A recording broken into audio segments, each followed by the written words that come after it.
Hello everyone, क्या आप भी जानना चाहते हो कि सेकंड राउंड में कितनी कट ऑफ गिरने के चांस है? कट ऑफ ज़्यादा गिरेगी या कम गिरेगी?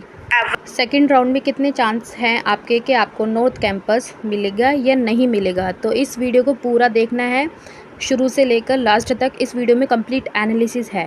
एवरेज गिरेगी। देखो, वैसे भी अगर आपको पता होगा कि अगर आप नॉर्थ कैंपस के टॉप कॉलेज की अगर हम बात करते हैं, तो नॉर्थ कैंपस का आप चाहे कोई भी कॉलेज ले लो, तो आपको उसमें ज़्यादा कट ऑफ गिरने को नहीं दिखती है।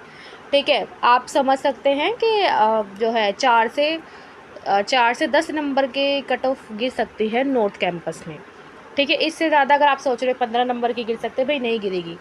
20 नंबर की नहीं गिरेगी, कितने नंबर की नहीं गिरेगी, सिर्फ 4 और 10। आप समझ सकते हो कि आप 0 से 10 नंबर की जो है डिफरेंस समझ सकते हो कि इतने आपके नंबर गिर सकते हैं। ठीक है, कैटेगरी वाइज। ठीक है, मतलब आपकी एससी कैटेगरी है तो उसके हिसाब से आपको जो है आपको जो भी कॉलेज अलॉट होगा वो होगा। ठीक है, एसटी ओबीसी तो अलग अलग कैटेगरी है। कैटेगरीज के हिसाब से ही आपको जो है आपको आपका कॉलेज मिल जाएगा। ठीक है, तो चलिए एक बार हम कंप्लीट एनालिसिस कर लेते हैं। ठीक है, यहाँ पे मैंने वैकेंट सीट डीयू का 2025 का मैंने ये जो है पीडीएफ ओपन किया हुआ है, जिसमें मैं आपको बताऊंगी वैकेंट सीट के बारे में। देखो, बच्चे ये सोचते हैं कि मैम हम 13 नंबर मार्क्स से रह गए इस कॉलेज में जाने से, हम 15 नंबर से रह गए, हम 25 नंबर से रह गए। अरे तुम कितने भी नंबर से रह गए हो, ठीक है, मैटर ये भी तो करता है, तो कितने नंबर का डिफरेंस है ये भी मैटर करता है, प्लस आपका ये भी मैटर करता है कि उस कॉलेज में सीट कितनी बची हैं अभी। ठीक है, सिर्फ इस बात पे आप ये मतलब भरोसा करो कि भाई मेरा 13 नंबर का डिफरेंस है तो मुझे सेकंड राउंड में मुझे मेरा फेवरेट कॉलेज, मेरा ड्रीम कॉलेज मिल जाएगा, ऐसे ही नहीं होता। ठीक है, आपको ये भी देखना पड़ता है कि आप जिस कॉलेज में आप जाना चाहते हो उस कॉलेज में सीट अवेलेबल है या नहीं है, आपके कोर्स की सीट है या नहीं है। मान लो आप किसी बच्चे को जूलॉजी ऑनर्स करना है, हिंदू कॉलेज से करना है सपोज़। ठीक है, हिंदू कॉलेज से करना है। अब आपको देखना पड़ेगा ना कि भाई उसके अंदर अगर आप एससी कैटेगरी के लिए हो तो एससी कैटेगरी के लिए जो सीट वैकेंट है या नहीं है। अगर ज़ीरो सीट होगी तो फिर आपको चांस नहीं है, आपको वो जो है हिंदू कॉलेज मिल जाएगा, उसके अंदर आपको जूलॉजी ऑनर्स मिलेगा, बिल्कुल चांस नहीं है। सीट ही खाली नहीं है, सीट बैठोगे कहाँ, सीट ही नहीं मिलेगी आपको। ठीक है, तो ऐसे तो आप ये मत सोचिए कि हमारा 3 नंबर का डिफरेंस है, हमारे 5 नंबर का डिफरेंस है, हमारे 45 नंबर का डिफरेंस है। ये भी मैटर करता है।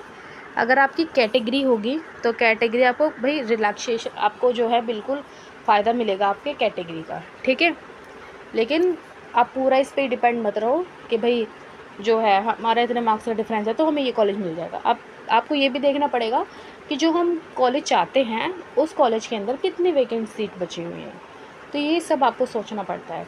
ठीक है, तो मैं पिछले साल का दिखा रही हूँ, 2025 का आपको दिखा रही हूँ।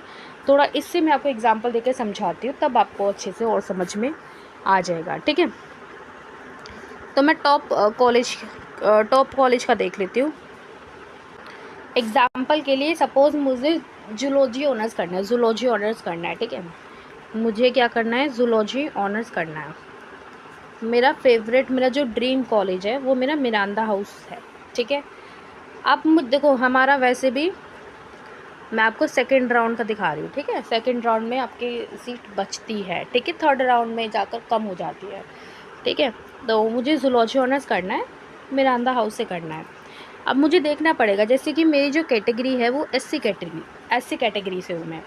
ठीक है, अब एससी कैटेगरी में मुझे जूलॉजी ऑनर्स करना है, उसकी कितनी सीट बची है? 5 सीट है। कितनी सीट है यहाँ पे, आप ध्यान से देखो, कितनी सीट है यहाँ पे? 5 सीट बची हुई है, यानी कि मेरे जो चांस है, मतलब मेरा चांस बन सकता है। ठीक है, अब मैं अपने मार्क्स का डिफरेंस देखूँगी।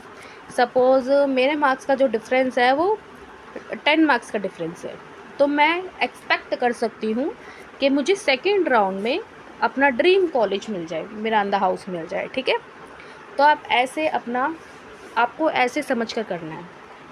ठीक है, आपको मैंने समझा दिया, एक और हम देख लेते हैं। ठीक है, और एक चीज़ और भी ध्यान रखना, जितने भी कॉम्बिनेशन वाले आपके जो हैं प्रोग्राम होते हैं ना, जैसे कि BA programme English plus political science, तो इसमें जो है कट ऑफ आपकी कम देखने को मिलती है, ठीक है, कम देखने को मिलती है। और मिरांदा हाउस में अगर देखो, Miranda house, SRCC, Miranda house, Hindu, Hansraj, ये टॉप कॉलेज है और इसमें बिल्कुल चांस नहीं होता कि आपको कोई सीट खाली मिले। यहाँ पे आप ध्यान से देखो, अगर हम अनरिजर्व कैटेगरी की बात करते हैं जनरल वालों की, तो देखो 0 सीट ही खाली नहीं है, देखो, देख रहे हो आप। तो ये चीज़ें भी ध्यान रखना, ठीक है। एक तो टॉप आपका टॉप कॉलेज है, प्लस में जो प्रोग्राम कॉम्बिनेशन वाले कोर्स होते हैं उनमें जो कट ऑफ है वो कम जाती है, ठीक है। तो ध्यान रखना आप इस बात का, ठीक है। आप ऐसी अभी DOE आपका जो है निकालेगा सेकेंड राउंड का वैकेंट सीट का निकालेगा, तो तब उसमें आपको पता चलेगा कि आपका जो ड्रीम कॉलेज है वो आपको मिलेगा या नहीं मिलेगा, वैकेंट सीट है भी या नहीं है, ठीक है। तो उससे आपको और भी अच्छे से क्लैरिटी हो जाएगी, ठीक है। बाकी मैंने आपको समझा दिया है कि आपको कैसे पता चलेगा, तो फिर आपको दिक्कत नहीं होगी, आप इजीली समझ गए हो, ठीक है। फिर भी अगर कोई डाउट रहता है तो मुझे कमेंट्स में बता देना। अब मैं एकदम आपको एग्जैक्ट बता देती हूँ, एकदम मैं आपको एग्जैक्ट बताऊँगी। एग्जैक्ट क्या बताने वाली हूँ मैं आपको, एग्जैक्ट मैं आपको बताने वाली हूँ कि हम मैक्सिमम से मैक्सिमम कितने मार्क्स मान सकते हैं कि जो है कितने मार्क्स कम हो सकते हैं सेकेंड राउंड में कट ऑफ, है ना। चलिए वो मैं आपको बता देती हूँ थोड़ा, ठीक है। देखो अगर मैं साइंस स्ट्रीम वालों की बात करूँ, देखो मैंने आपको पहले ही बताया है कि बायोलॉजी की कट ऑफ जूलॉजी ऑनर्स की कट ऑफ बहुत ज़्यादा गई है, जनरल वालों के लिए 707 गई है, तो ये बहुत ज़्यादा है, ठीक है। जब जनरल की इतनी गई है तो SC ST OBC में तो फिर मतलब होगा थोड़ा बहुत मार्क्स कम होंगे, ऐसा नहीं है कि मैं बोल रही हूँ कि उससे ज़्यादा होगी, थोड़े बहुत मार्क्स कम होंगे, बट स्टिल फिर भी ये थोड़ी ज़्यादा ही है। अगर हम प्रीवियस ईयर के उसके प्रीवियस ईयर के कट ऑफ के एनालिसिस करके बताएं तो, ठीक है, ज़्यादा ही है। तो अगर हम कोई ऑनर्स का कोर्स कर रहे हैं, है ना, BSc ऑनर्स का अगर मैं कोई कोर्स कर रही हूँ, तो आप मैक्सिमम मान के चलिए कि 5 से 20 मार्क्स का कट ऑफ आपका गिर सकता है, 5 से 20। अब मैं ये नहीं कह रही कि भाई टॉप कॉलेज में 5 से 20 का मिल जाएगा, टॉप की बात नहीं कर रही मैं, टोटल मिलाकर कह रही हूँ। मतलब इसमें आपके नॉर्थ के आ जाएंगे, देखो नॉर्थ में तो बेसिकली 5 और 7 मार्क्स का ही आपका कट ऑफ गिरता है, उससे ज़्यादा आप एक्सपेक्ट मत करना हो, ठीक है। मैं सब पूरे नॉर्थ साउथ ऑफ इन सबको मिलाकर इतना मैक्सिमम बता रही हूँ, ठीक है। आप ये मत समझ लेना से ये नॉर्थ में इतनी गिरेगी, नहीं भाई, मैक्सिमम बता रही हूँ टोटल, ठीक है। तो ध्यान रहेगा। अब मैं कॉमर्स, देखो कॉमर्स में और आर्ट्स में इतनी ज़्यादा आपको कट ऑफ देखने को नहीं मिलेगी, ठीक है। BCom ऑनर सबसे डिमांडिंग हाई डिमांडिंग कोर्स होता है ये, ठीक है। आप चाहे इसमें आप ऑनर्स की बात कर लो या आप प्रोग्राम की बात करो, तो आपको मैक्सिमम 8 मार्क्स तक का आपको डिफरेंस दिख सकता है, ठीक है, मैक्सिमम, ठीक है। वही अगर मैं आर्ट्स वालों की बात करूँ, ह्यूमैनिटीज़ वाले बच्चों की अगर मैं बात करूँ, आर्ट्स वालों की, अब वो चाहे BA प्रोग्राम ले रहे हों या ऑनर्स कर रहे हों, है ना, BA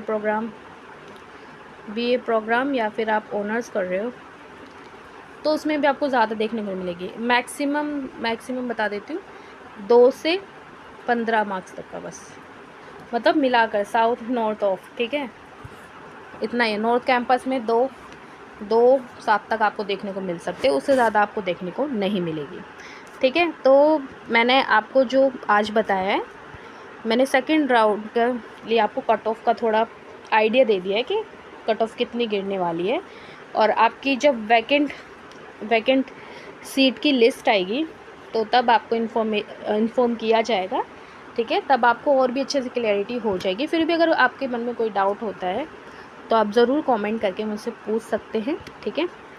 तो थैंक यू।